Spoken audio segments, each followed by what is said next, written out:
Bismillahirrahmanirrahim. Assalamualaikum warahmatullahi wabarakatuh. Alhamdulillahi rabbil alamin. Wal 'aqibatu lil muttaqin wal 'udwana illa 'alal zalimin. Wassalatu wassalamu ala sayyidina Muhammadin al amin wa ala ikhwanihi an-nabiyyin wal mursalin wa man tabi'ahum bi ihsan ila yaumiddin. Allahumma la sahla illa ma ja'altahu sahla wa anta ya hayyu ya qayyum taj'alul hazna idza syi'ta sahla.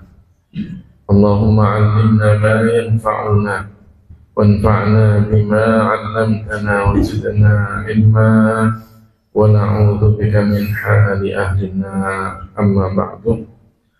Alhamdulillah, puji syukur kita kepada Allah Subhanahu wa taala di pagi hari yang cerah ini kita sama-sama hadir di masjid yang kita cintai untuk kita melaksanakan sholat subuh berjamaah, dilanjutkan dengan mudzakarah ilmu agama. Mudah-mudahan apa yang kita lakukan semuanya kita niatkan ikhlas karena Allah Subhanahu wa taala, agar kita mendapatkan balasan pahala dari Allah Subhanahu wa taala.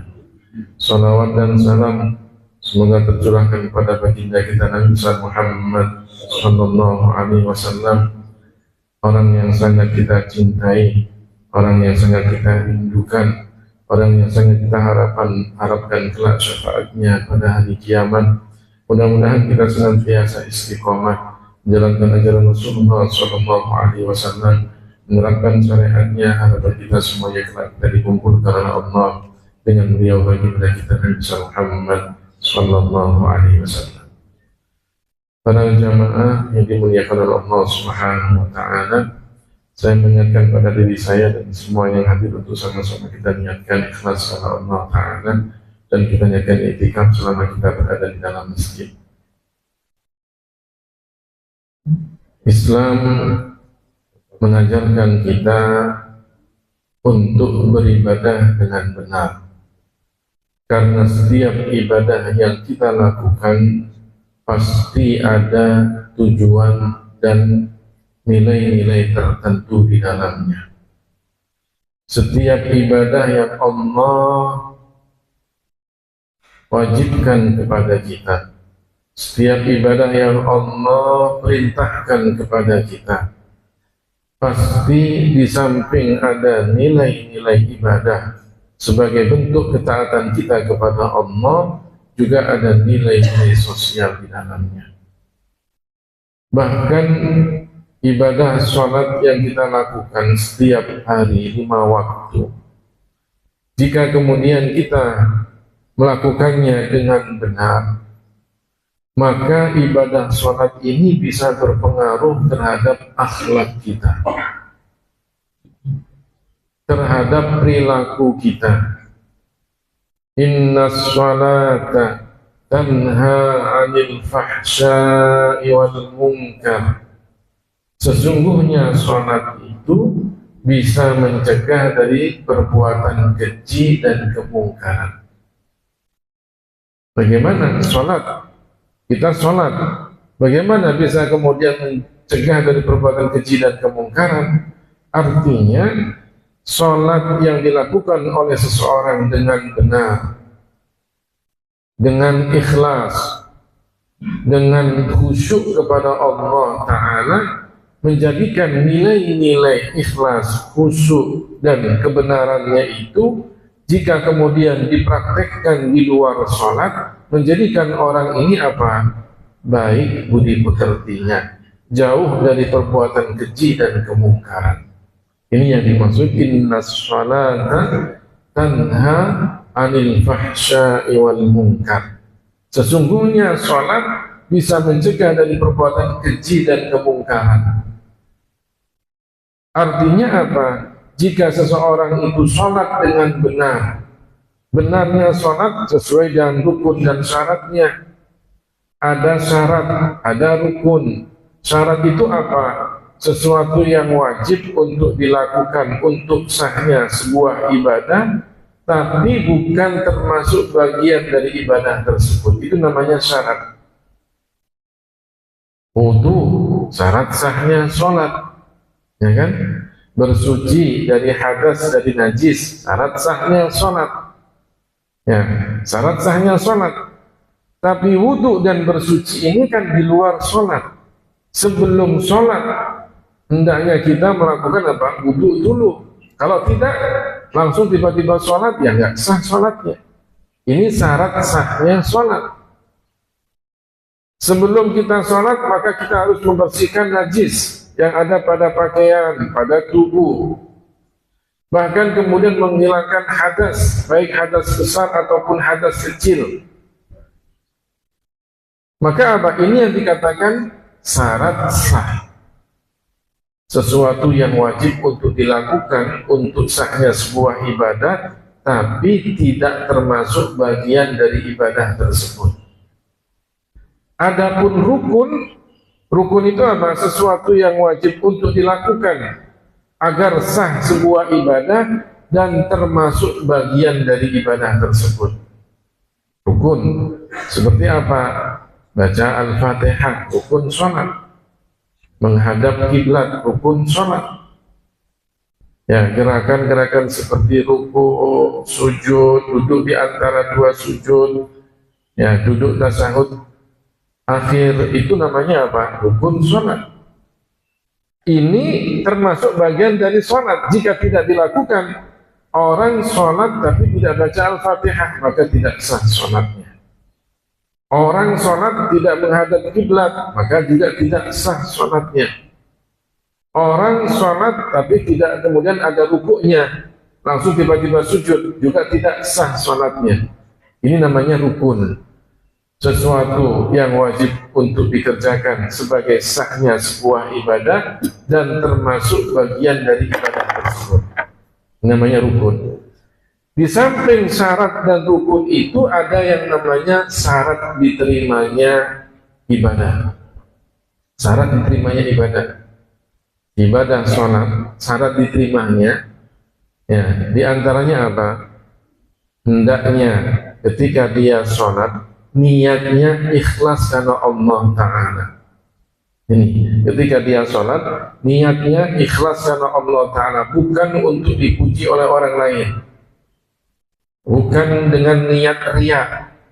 Sholatnya dibikin lama biar orang menganggapnya bahwa dia sholatnya khusyuk sekali, orang menganggap bahwa dia bacaannya panjang sekali. Padahal dia cuma berdiri aja, ya. Padahal yang dibaca cuma Al-Kafirun dan Al-Ikhlas saja, cuma berdirinya pengin lama, begitu kan? Rukuknya pengin lama. Biar apa? Dianggap dia apa? Sholatnya khusyuk sekali, begitu kan? Ini namanya apa? Tidak ikhlas. Ria, ingin dipuji oleh orang lain. Sah sholatnya, tapi tidak mendapatkan pahala. Apalagi kalau disertai dengan ria, sah sholatnya tapi berdosa. Bagaimana itu? Sah tapi berdosa. Maksudnya sah itu apa? Karena syarat sahnya dia lakukan, rukun-rukunnya dilakukan, tapi syarat diterimanya itu tidak dilakukan. Dia sholatnya tidak ikhlas. Ya, sholatnya terpaksa karena disuruh sholat. Nah, ada calon mertua di situ kemudian disuruh sholat, nih calon kamu nggak sholat tuh, sholat ya, tapi sholatnya terpaksa, tidak ikhlas. Ya, kalau nggak sholat nanti nggak jadi yang diambil menantu sama dia kan, gitu kan. Nah, ini namanya apa? Sholatnya tidak ikhlas karena Allah Subhanahu wa Ta'ala. Yang kedua, syarat diterimanya sholat itu apa? Hendaknya makanan yang dia makan, pakaian yang dia pakai, makanan yang dia makan sebelum sholat, pakaian yang dia pakai ketika sholat, dan tempat sholatnya adalah halal. Jadi makanan yang dimakan, kemudian pakaian yang dipakai ketika dia sholat, makanan yang dimakan sebelum dia sholat. Artinya ketika dia sholat masih ada dalam perutnya itu makanan tersebut. Dan tempat yang dijadikan untuk sholat harusnya apa? Halal. Ini syarat diterimanya sholat. Berarti kalau orang sebelum sholat, ya kemudian dia minum minuman yang haram, kemudian masih ada di dalam perutnya, minuman tersebut, maka tidak diterima sholatnya. Kenapa? Karena dia di dalam tubuhnya ada sesuatu yang haram. Nah, juga pakaian yang dia pakai ketika dia sholat, juga harus halal. Jika kemudian dia ambil pakaian orang lain tanpa seizinnya, bahkan orang itu tidak ridho pakaiannya dipakai meskipun untuk sholat, maka tidak diterima sholatnya. Sah sholatnya, gugur kewajibannya, tapi tidak mendapatkan pahala. Ini yang dikatakan tidak diterima, tidak mendapatkan pahala. Ya. Jadi harus makanan yang dia makan halal, pakaian yang dia pakai halal, dan tempat di mana dia sholat harus halal. Tempat, orang terkadang kontrak di satu rumah, habis kontrakannya, dan yang punya rumah bilang dia harus keluar dari rumah karena tidak diperpanjang lagi.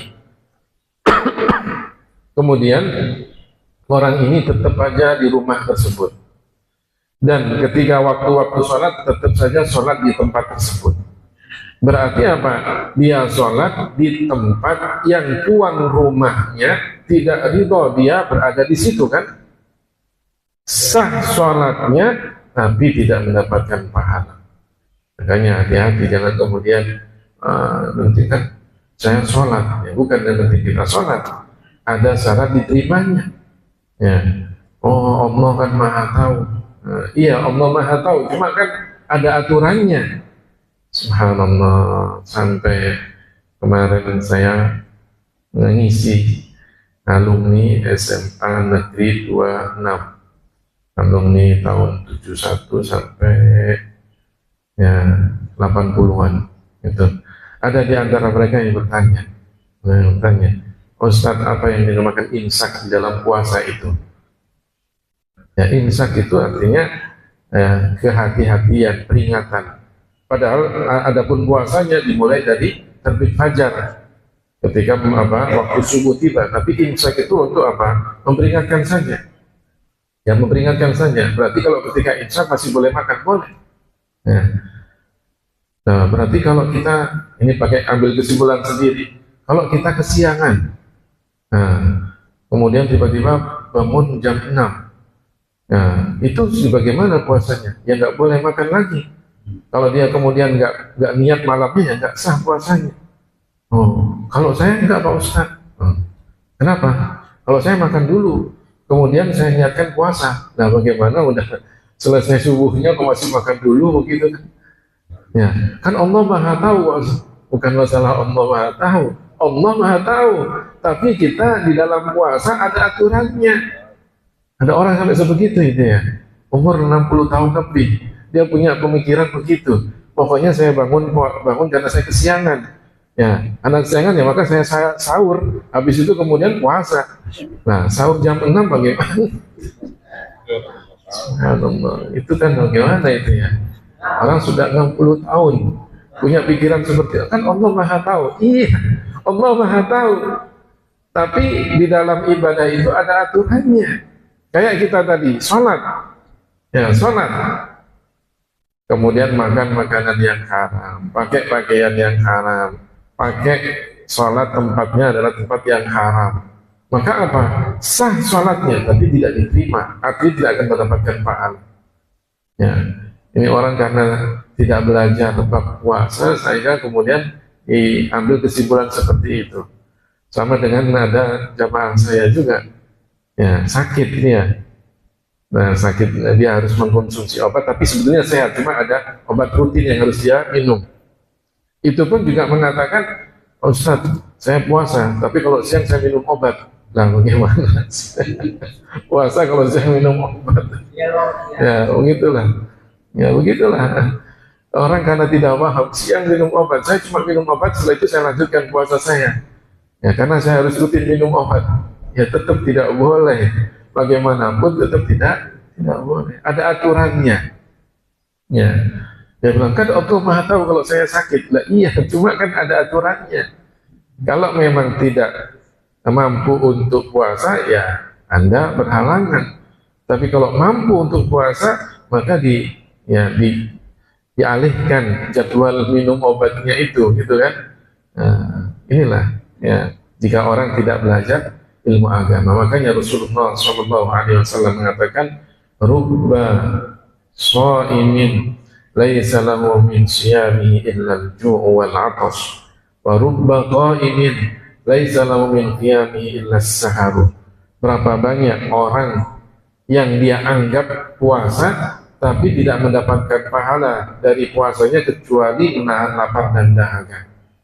Berapa banyak orang yang bangun malam untuk sholat malam, dianggap dia sudah sholat malam tapi tidak mendapatkan pahala dari sholat malamnya kecuali apa? Begadang, menahan rasa kantuk saja. Kenapa? Tidak mendapatkan pahala. Makanya makanan itu berpengaruh pada diri kita, pada ibadah kita, pada doa kita, pada akhlak kita. Apalagi kemudian nanti di akhirat, makanan itu berpengaruh pada ibadah kita. Ibadah kita bisa tidak diterima, tidak mendapatkan pahala. Doa kita bisa tidak dikabulkan karena makanan yang kita makan adalah makanan haram. Rasulullah SAW menyebutkan ada orang pakaiannya lusuh, ya, pakaiannya compang-camping, tidak terawat. Kemudian dia menengadahkan tangannya ke arah atas, ke arah langit, karena langit adalah kiblat kita waktu berdoa. Sambil dia mengatakan ya Allah, ya Allah, ya Allah, sambil dia berdoa begitu khusyuknya di dalam doanya, begitu penuh harap di dalam doanya. Tapi apa kata Rasulullah? Wa mat'amuhu haram, makanannya haram. Wa malbasuhu haram, pakaiannya haram. Wa hudiya bil haram, dan dikelilingi oleh kerjaan yang haram. Fa anna istajabu lidzalika, dari mana kemudian orang ini akan dikabulkan doanya oleh Allah Ta'ala? Jadi apa? Makanan yang haram berpengaruh pada tidak dikabulkannya doa kita. Nah, kemudian juga apa? Setelah ikhlas karena Allah Ta'ala, yang kedua makanan dan pakaian serta tempat sholat kita harusnya halal. Maka apa? Yang ketiga adalah khusyuk di dalam sholat kita. Khusyuk di dalam sholat. Khusyuk itu apa? Menghadirkan di dalam diri kita rasa takut, rasa pengagungan, rasa tunduk kepada Allah Ta'ala. Itu namanya khusyuk. Bukan hanya sekedar orang sholat, ya, kemudian dia diam saja, Allah Akbar, diam, itu. Bukan itu khusyuk. Khusyuk itu dia apa? Amal hati, amalan hati itu khusyuk. Bukan kemudian khusyuk itu kelihatan di dalam sholatnya dia benar-benar apa? Allah Akbar. Itu kan. Kemudian ketika ruku Allah Akbar, di suaranya ditekan-tekan begitu, kelihatan khusyuk. Bukan begitu khusyuk. Bukan kemudian khusyuk itu ketika sholat sampai kemudian dia menangis. Bismillahirrahmanirrahim. Alhamdulillahirrahmanirrahim. Bukan itu khusyuk. Ya, khusyuk itu amalan hati. Amalan hati. Ya, menghadirkan di dalam hati rasa takut, rasa pengagungan, rasa tunduk kepada Allah Subhanahu wa Ta'ala. Nah, itu namanya khusyuk. Jika orang ya sholatnya tidak khusyuk mulai dari awal sholat sampai akhir sholat, sah sholatnya tapi tidak mendapatkan pahala. Jadi khusyuk itu bukan kemudian sekedar ingat mati sehingga kemudian dia sholatnya ya kemudian sampai nangis di dalam bukan itu. Kemudian ingat siksaan di dalam kubur sehingga kemudian dia takut, ya takut siksaan dalam kubur sehingga kemudian dia terbawa emosinya sampai nangis di dalam sholatnya, bukan itu. Khusyuk itu amalan hati. Meskipun seandainya orang tidak menangis, tapi di dalam sholatnya dia benar-benar berharap munajat kepada Allah Ta'ala, tunduk kepada Allah Ta'ala, maka itu yang dinamakan khusyuk. Nah, cuma khusyuk ini kan susah. Orang kemudian sholat dengan khusyuk itu susah. Yang ada, setan itu akan terus mengganggu seseorang ketika dia ibadah. Ketika dia mulai sholat, mulai dia mengganggunya, mulai dia membisik-bisikkannya, mulai dia mengingatkan tentang masalah-masalah duniawi. Sehingga di dalam sholat kita kadang mulai dari awal sampai akhir yang teringat dalam pikiran kita apa? Kerjaan kita. Kalau ibu-ibu mengingatnya apa? Masakannya, begitu kan? Itu. Sehingga apa? Itulah tidak khusyuk di dalam sholat kita. Apa yang kadang kita lupa sebelum sholat diingatkan oleh setan ketika kita sedang sholat. Nyari bumbu dapur nggak ketemu, ketika sholat apa? Ketemu ternyata. Oh, ingat saya. Tadi nggak ketemu, ternyata kemudian ketika sholat diingatkan oleh setan. Sehingga kemudian apa? Pikirannya itu tentang apa? Makanan. Itu kita. Ya, ini tidak khusyuk di dalam sholat kita. Makanya syarat yang ketiga adalah khusyuk di dalam sholatnya. Seandainya kita hanya khusyuk di akhir sholat, maka pahalanya sesuai dengan khusyuknya itu.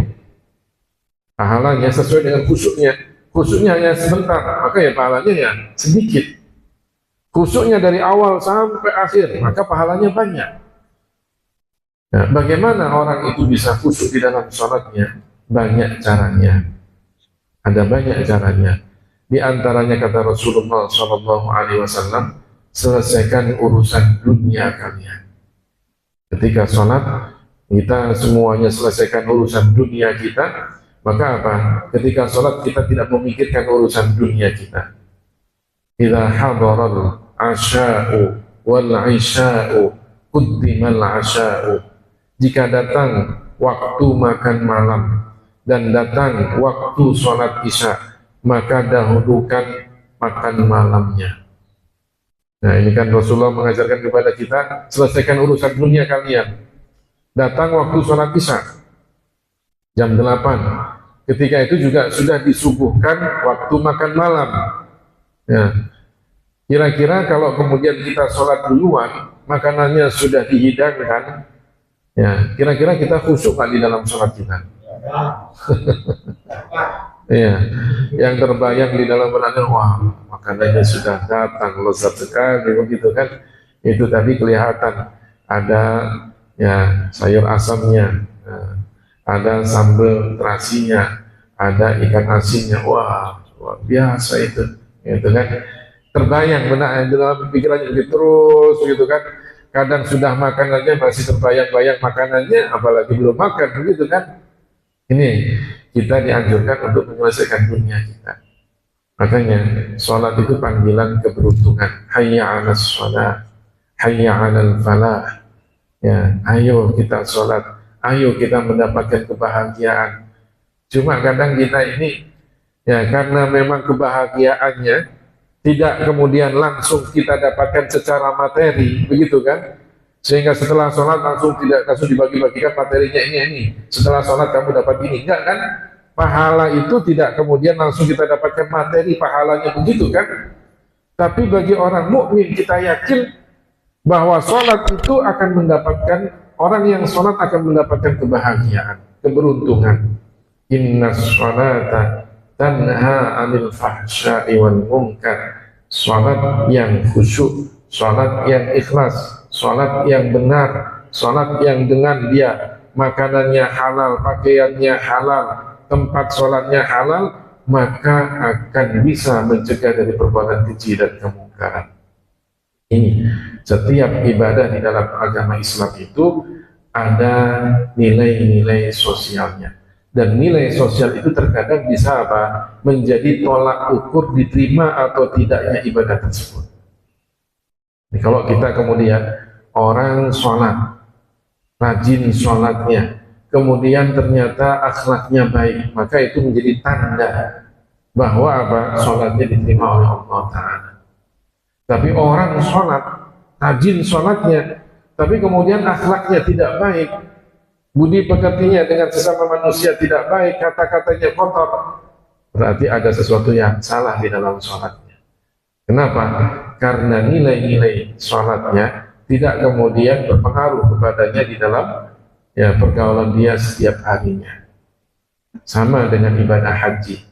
Kalau kita sekarang melihat saudara-saudara kita pulang dari tanah suci, pulang dari tanah suci selesai melaksanakan ibadah haji, maka kan kita sering bertanya-tanya bagaimana tandanya haji yang mabrur, gitu kan?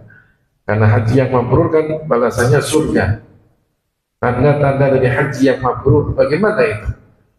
Jika ada nilai-nilai ibadah haji yang dia lakukan di tanah suci, kemudian berpengaruh kepada perubahan perangai dan kemudian akhlaknya setelah haji, maka itu di antara tanda-tanda hajinya diterima oleh Allah Subhanahu wa Ta'ala. Bagi kita yang pernah melaksanakan ibadah haji ataupun umrah, pasti waktu kita melaksanakan ibadah haji, apa yang menjadi kekurangan kita ketika ibadah, pasti kita ingin apa? Akan kita perbaiki. Yang tadinya tidak rajin sholat di masjid, pasti akan rajin sholat di masjid. Yang rajinnya malas berangkat ke masjid, pasti akan rajin berangkat ke masjid. Yang tadinya tidak ingat dengan perbuatan-perbuatan dosanya, pasti ketika kemudian di sana lihat semuanya bermunajat, berdoa, ingat dosa kita. Bahkan kadang kita menangis di dalam doa kita. Itu ketika kita di dalam apa? Rangkaian ibadah haji. Apalagi ketika kemudian di padang Arafah, orang semuanya berdoa, berzikir, baca Al-Quran, baca talbiyah, mohon ampunan kepada Allah Ta'ala. Hati kecil kita pasti akan terpengaruh dengan lingkungan itu. Sehingga apa? Kita pun juga akan merasa apa? Ingin doa dengan sebisa kita, semampu kita, agar dosa-dosa kita diampuni oleh Allah Subhanahu wa Ta'ala. Itu kita ketika kita melaksanakan ibadah haji. Apa yang menjadi semangat kita di dalam rangkaian ibadah haji, jika kemudian berpengaruh setelah kita pulang, sehingga tetap rajin sholatnya di masjid, tetap semangat untuk melakukan kebaikan, tetap dia menjaga nilai-nilai ibadah hajinya, terus dia berdoa munajat kepada Allah Ta'ala, maka itu di antara tanda hajinya diterima oleh Allah Ta'ala. Kalau kemudian pulang dari haji biasa lagi, kemudian kembali kepada maksiatnya lagi, berarti kan ada yang salah di dalam rangkaian ibadah hajinya. Kita ini yang tidak melaksanakan ibadah haji diperintahkan oleh Rasulullah SAW untuk datang kepada orang yang sudah melaksanakan ibadah haji. Berarti kan kita ingin mendapatkan berkahnya orang yang berangkat haji, ingin mendapatkan oleh-olehnya. Tapi oleh-olehnya bukan oleh-oleh yang sifatnya materi. Oleh-oleh kalau sifatnya materi, air zam-zam, kemudian siwak, ataupun sajadah, ataupun tasbih, itu bisa kita beli sendiri kan, atau mungkin juga para jamaah haji belinya di Tanah Abang juga kan. Ngapain kita minta cari oleh-oleh dari dia kan, bisa jadi mereka belinya di Tanah Abang. Yang penting itu oleh-olehnya adalah yang sifatnya spiritual. Apa itu? Doa. Karena mereka ini sudah melaksanakan ibadah yang luar biasa, pahalanya berlipat ganda, dosa-dosanya diampuni, dosa besar dan dosa kecilnya. Maka kita ingin dekat dengan orang yang seperti ini. Nah, kan ini berarti kan kita apa? Dianjurkan untuk dekat dengan orang yang baik, dekat dengan orang yang soleh. Buktinya kalau ada orang pulang dari haji, kita suruh apa? Ziarah. Seandainya tidak ziarah, yang penting apa? Minta untuk didoakan oleh orang yang sudah melaksanakan ibadah haji. Kenapa? Karena Rasulullah menyebutkan, Allahumma fir lil haji waliman istaghfara lahul hajju. Ya Allah, ampunilah orang yang melaksanakan haji dan orang yang dimintakan ampun oleh orang yang sudah melaksanakan ibadah haji. Makanya kalau kemudian haji itu kan biasanya orang yang haji ngapalin doa, nanti kalau saya pulang doanya apa kira-kira Pak Ustadz gitu kan. Mereka apa? Nanya kepada Ustadznya, Pak Ustadz nanti kalau saya doa, kalau saya pulang haji kan biasanya diminta untuk mendoakan jamaah gitu kan. Ini baru pulang dari haji, ya sudah Pak Haji yang doa begitu kan. Doanya yang paling utama adalah minta ampunan untuk diri kita dan orang-orang di sekitar kita. Itu yang paling utama. Karena itu yang dianjurkan oleh Rasulullah Shallallahu Alaihi Wasallam. Jadi nggak usah macam-macam doanya. Yang penting apa? Minta ampunan. Rabbana ighfir lana dzunubana wa kaffir 'anna sayyi'atina wa tawaffana ma'al abrar. Itu kan? Rabbana ighfir lana dzunubana. Ya Allah, ampunilah dosa-dosa kami. Ya, artinya dosa dia dan orang-orang yang ada di sekitarnya. Sudah cukup itu. Ya, nggak usah doa macam-macam. Kadang-kadang minta doa apa yang bagus doanya, bukan yang bagus doanya. Yang penting hafalkan doa mohon ampunan kepada Allah Subhanahu wa Ta'ala. Jadi setiap ibadah yang kita lakukan ada nilai ibadah kita kepada Allah, ada juga nilai-nilai sosial yang bisa kita lihat dari orang itu setelah dia melaksanakan ibadah haji, sholat, ataupun bahkan puasa. Puasa 1 bulan penuh kita puasa, apa kemudian tanda-tandanya puasanya diterima? Apa yang menjadi kebiasaan dia selama bulan Ramadan masih dia lakukan setelah selesai bulan Ramadan? Maka apa? Menjadi tolak ukur ibadah puasanya diterima oleh Allah Subhanahu wa Ta'ala. Di bulan Ramadan kita rajin ibadah, siang kita puasa, malam kita ibadah. Maka rajin ibadah ini terus apa? Dilakukan selesai bulan Ramadan. Di bulan Ramadan kita rajin berderma, maka setelah bulan Ramadan pun jangan tinggalkan berderma. Itu menjadi tolak ukur seseorang itu diterima amal ibadahnya oleh Allah Subhanahu wa Ta'ala. Para jamaah yang dimuliakan oleh Allah Subhanahu wa Ta'ala, terakhir, ibadah-ibadah di dalam agama Islam itu ada yang namanya ibadah wajib, ada yang namanya ibadah sunnah. Adalah satu keberuntungan bagi kita umat Islam. Ternyata dari ibadah-ibadah yang wajib itu diikuti dengan ibadah-ibadah yang sunnah. Sholat yang wajib 5 waktu. Tapi selesai sholat, sebelum sholat juga ada ibadah-ibadah yang sunnah. Puasa yang wajib di bulan Ramadan. Tapi puasa-puasa yang sunnah itu bisa kita lakukan setahun penuh kecuali 2 hari raya dan 3 hari tasyrik. Zakat ibadah yang wajib, tapi sedekah dan infak yang sunnah itu banyak sekali bisa kita lakukan. Haji sekali seumur hidup wajib, tapi kemudian orang itu melakukan ibadah haji kapan saja selama dia mampu dan selama ada kuotanya. Kalau di Indonesia kan begitu. Ya, kalau nggak ada kuotanya nggak berangkat kita. Nah, tapi ini menunjukkan apa? Kalau kita yang wajib seandainya ya tadi kurang sempurna, maka tambahlah dengan ibadah-ibadah yang sunnah. Sholat kita merasa kayaknya sholat kita ini belum banyak atau banyak yang kurang sempurna. Maka apa? Kita tambah dengan ibadah-ibadah yang sunnah. Ya, puasa kita pun juga demikian. Kita kemarin kayaknya puasanya banyak sekali yang belum kita lakukan dari kegiatan amal soleh. Tambahlah dengan puasa-puasa sunnah. Begitu pula dengan zakat dan haji. Inilah keberuntungan kita sebagai seorang mukmin.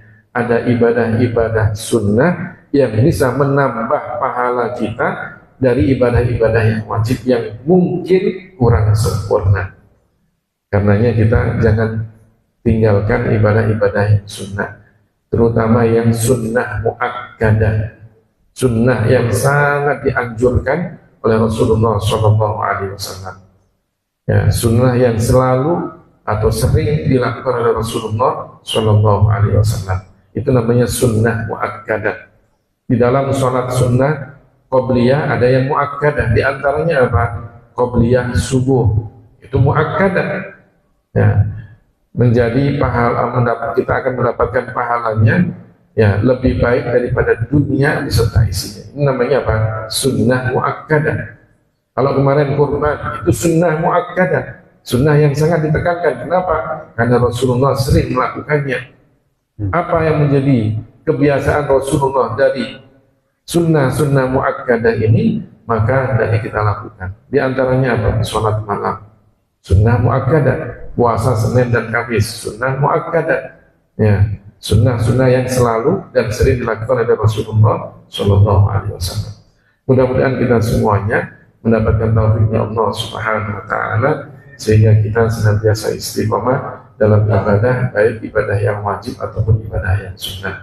Para jamaah yang dimuliakan oleh Allah Subhanahu Wa Taala, mungkin di antara bapak-bapak, ibu-ibu yang hadir di sini ada yang mau ditanyakan, dipersilahkan.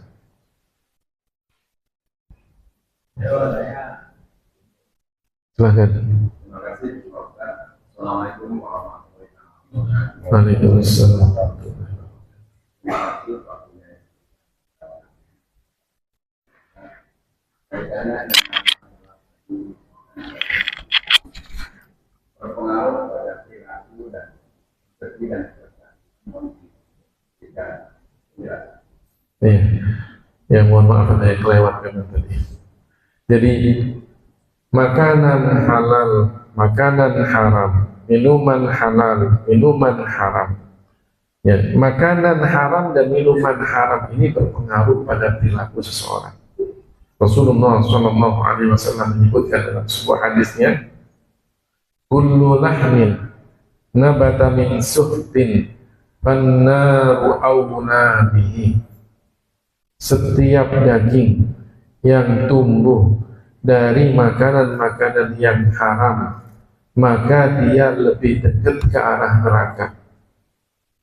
Nah, berarti kan kalau kita kemudian ambil pakai akal logika kita, logika akal kita, setiap daging yang tumbuh dari makanan-makanan yang haram, artinya setiap hari makan makanan yang haram, maka dia akan lebih ke arah neraka.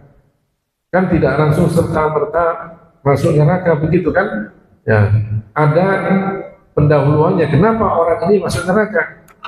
Kalau orang itu setiap hari mengkonsumsi makanan-makanan yang haram, maka perangainya akan lebih cenderung kepada orang yang selalu apa? Tidak mau menjalankan kewajiban, melanggar larangan, selalu melakukan perbuatan maksiat. Perangai. Anak-anaknya jadi anak-anak yang membangkang, yang durhaka, tidak terima nasihat. Kenapa? Karena diberikan dari kepadanya makanan-makanan yang haram. Kalau kemudian terus dilakukan, kewajiban tidak dilakukan, larangan tetap dilanggar, maksiat dilakukan, maka apa? Banyak sekali dosa yang dilakukan. Pada akhirnya apa? Akan masuk neraka. Jadi makanan itu berpengaruh pada perangai seseorang. Karenanya orang-orang yang soleh itu sangat perhatian terhadap makanan yang mereka berikan kepada keluarganya. Bahkan ada riwayat Rabi'ah al-Adawiyah. Kita akan sering mendengar nama Rabi'ah al-Adawiyah, seorang perempuan solehah, itu kan. Dulu waktu kecilnya sudah kelihatan baiknya anak ini. Ya, Rabi'ah al-Adawiyah itu ketika kecil sudah kelihatan bedanya dengan apa anak-anak kecil yang lainnya. Orang tuanya biasa ketika kemudian mau pergi ke pasar, bilang kepada anak-anaknya, bapak mau pergi ke pasar, pesen apa? Biasanya kalau anak-anak kita kan pesen makanan, pesen mainan, begitu kan? Ini enggak kata-kata yang keluar dari Rabi'ah al-Adawiyah. Apa kata beliau? ya abadi, wahai ayahku, ittaqillaha fina, bertakwalah kepada Allah untuk kami semuanya. Wala tut'imna min haram, janganlah engkau memberikan kami makanan-makanan yang haram. Fa innana nasbiru 'alal ju', karena sesungguhnya kami bisa sabar dari apa? Rasa lapar. Wala nasbiru 'ala 'adzabillah, dan kami tidak akan bisa sabar atau bisa kuat akan siksaan Allah Ta'ala. Subhanallah, anak kecil ya, ketika ditanya oleh orang tuanya ingin ke pasar, justru malah kemudian menasihati orang tuanya. Ini artinya bahwa orang kalau kemudian dia makan dari makanan yang halal, bisa menunjukkan atau menyebabkan dia apa? Mempunyai akhlak yang baik, taat kepada Allah, kewajiban senantiasa dilakukan, larangan ia tinggalkan, maka menjadi orang yang soleh. Ya, ini mungkin pernah dengar cerita ya, seorang anak muda yang namanya Idris. Ketika dia jalan di tepi sungai, kemudian dia dapatkan ada buah apel, kemudian dia ambil buah itu, karena ketika itu dia lapar, dia makan buah apelnya separuh. Ketika sudah makan separuh, dia ingat, oh ini apel punya siapa kok tiba-tiba saya makan, begitu kan. Akhirnya apa? Dia cari, dia telusuri tepian sungai itu, dia cari dari mana asalnya buah apel ini. Ternyata kemudian ada ya kebun apel dekat dengan sungai, dan dilihat ya dari segi bentuk buah apelnya ternyata hampir sama. Maka kemudian apa? Dia cari siapa pemilik kebun apel ini. Dicari, kemudian ketemu. Dia kemudian bilang, Tuan, mohon maaf, saya tadi menemukan apel Anda di sungai, tapi karena kemudian saya memang lapar, saya makan dan tinggal separuh. Mohon diikhlaskan separuh dari buah apel yang sudah saya makan. Subhanallah. Kalau kita kan dapat buah apel di sungai, gak ada yang punya, makan aja, begitu kan. Rizki, kata mereka begitu kan. Apalagi kemudian bilang rizki anak yang soleh. Dari mana solehnya gitu kan. Kemudian begitu kan kita kan. Nah ini enggak, karena kejadian itulah kemudian orang yang punya kebun apel ini menganggap, wah ini anak luar biasa ini, bukan anak sembarangan. Akhirnya apa? Diuji. Kata orang ini, tidak gampang kamu minta keikhlasan. Kamu kerja di kebun apel saya ini sebulan, tapi enggak saya gaji. Nah, kalau kita kira-kira kalau kita mau nggak gitu kan, kabur duluan gitu kan. Ini enggak. Benar, kemudian dia kerja karena ingin dihalalkan separuh dari buah apel yang sudah dia makan. Nah, setiap hari kerja merawat kebun apelnya, tapi diawasi oleh orang ini. Artinya ingin lihat benar nggak ini anak-anak yang baik, ya, anak muda yang soleh. Diawasi benar. Ternyata orang yang amanah, sekalipun tidak mengambil buah apelnya tanpa sembunyi-sembunyi. Ya, sebulan penuh selesai, kemudian apa? Dia ingin pamit dan minta diikhlaskan. Saya sudah sebulan penuh, Tuan, ya bekerja di kebun apel Tuan, dan saya sudah lakukan apa yang Tuan inginkan. Maka saya mohon separuh dari buah apel yang sudah saya makan itu mohon diikhlaskan.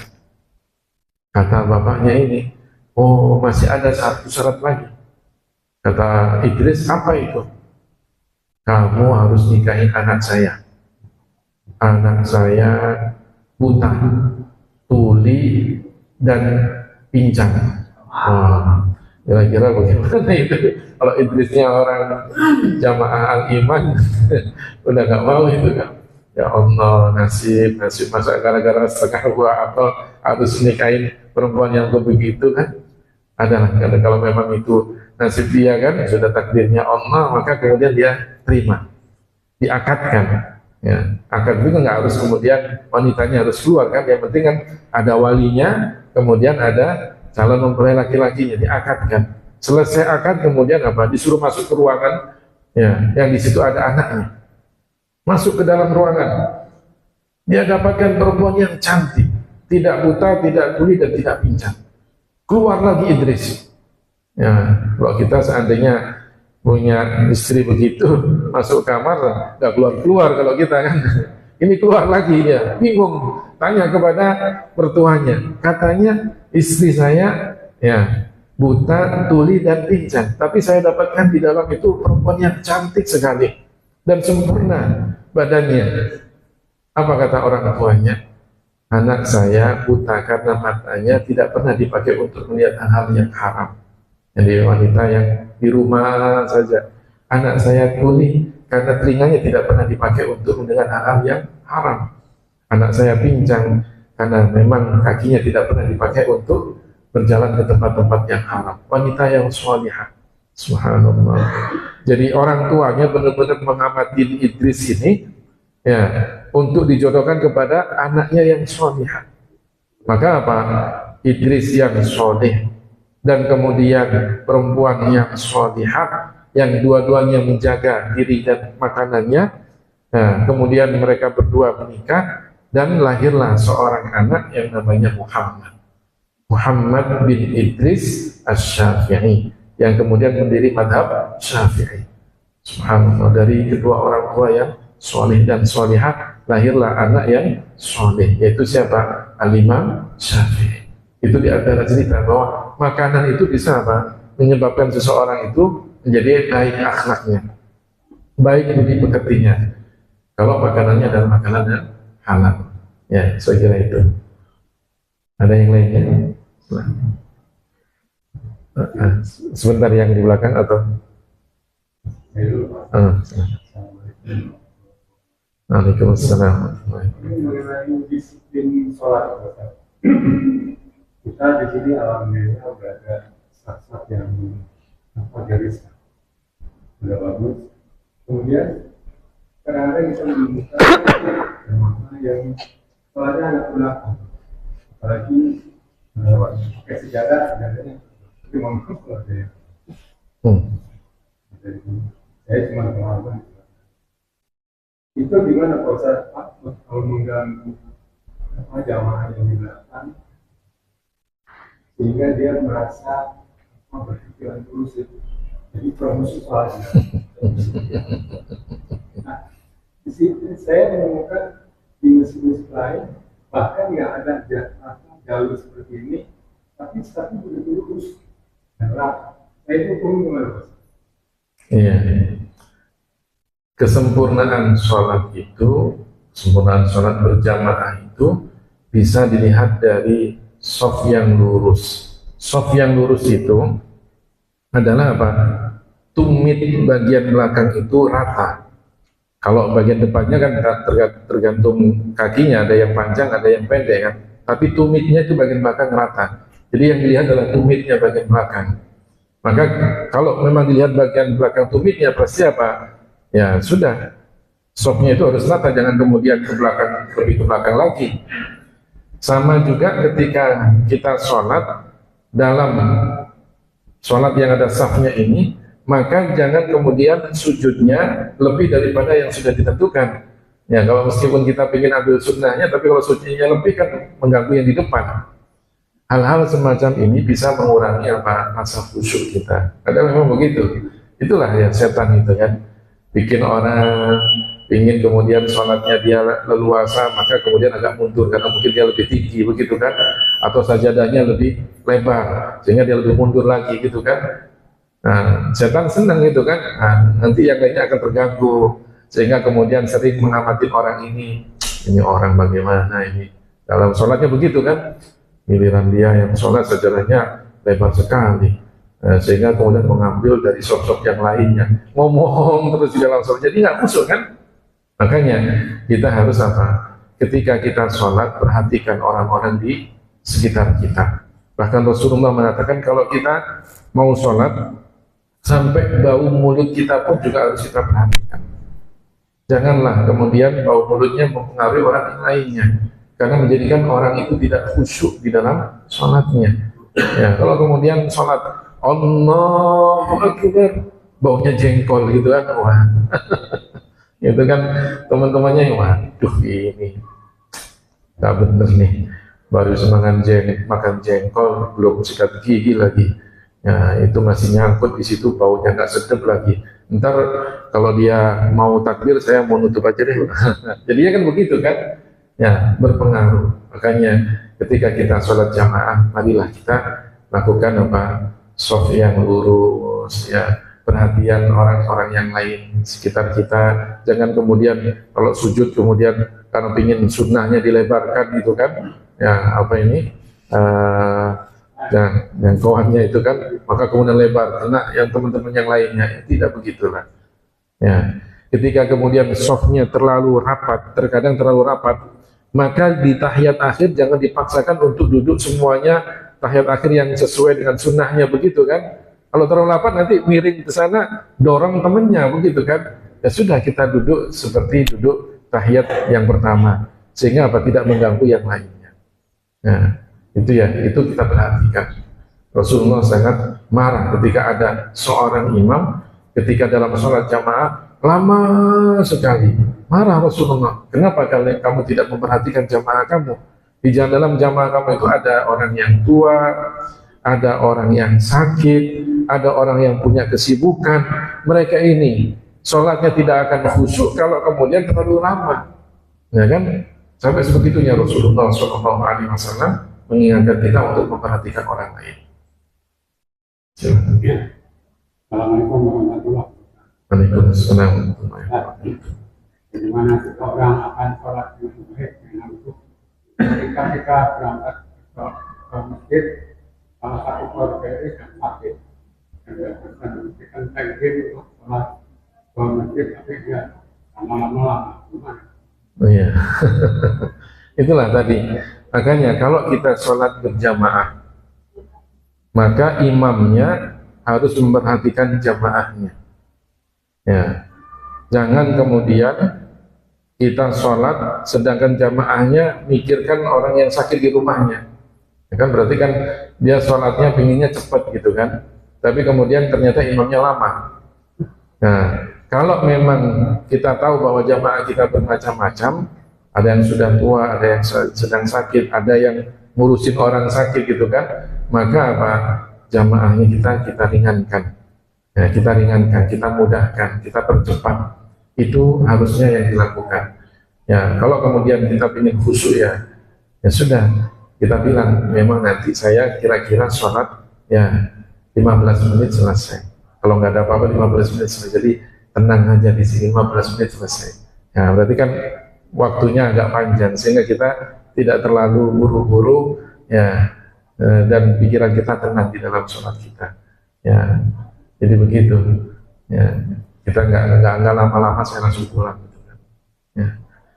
Saya kira itu para jemaah yang dimuliakan Allah Subhanahu Wa Taala. Saya mohon maaf tidak bisa lama-lama karena ada tadi di tempat lain. Mari kita tutup dengan doa kafaratul majlis. Subhanallah wa bihamdika asyhadu an la ilaha illa anta astaghfiruka wa atubu ilaik. Walhamdulillahi rabbil alamin. Wassalamualaikum warahmatullahi wabarakatuh.